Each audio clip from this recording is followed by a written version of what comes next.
Yeah, it feels good to be the bad guy, especially with a few goblin cronies to do your bidding.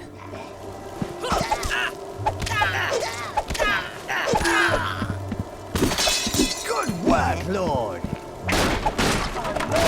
Break my barrels for me. Bring me that gold. Make me breakfast. And by the way, what's the deal with barrels in these kinds of games that randomly hold money, health potions, maybe even a battle axe of wounding +1? I mean, who leaves stuff like that in barrels?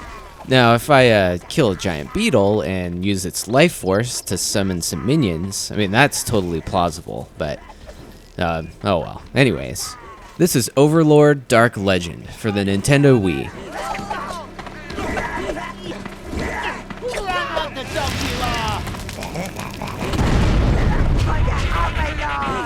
With a new game engine suited for the Wii's motion controls, developer Climax Studios put a new spin on their Overlord series, famous for its twisted take on the hack-and-slash fantasy genre. So this is a lot like what would happen if you threw the games Fable and Pikmin into a blender. And although you don't have the option of making your character good or evil, you're stuck as the villain in this case, the atmosphere and art design are super, Fable-y.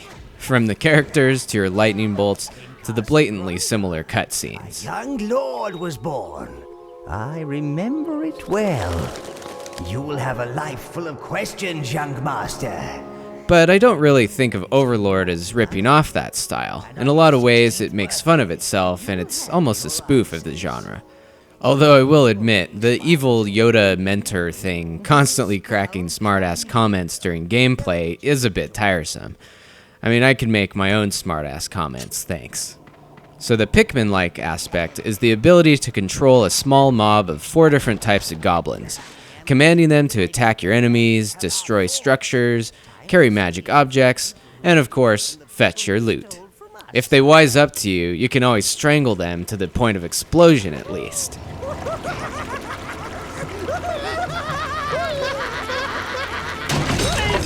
This is exclusive to the Wii, and even though it does add a bit of waggle to the gameplay, for some reason, Strangle Waggle is immensely satisfying at times. If only more Wii games had Strangle Waggle. Man, I might need to trademark that one.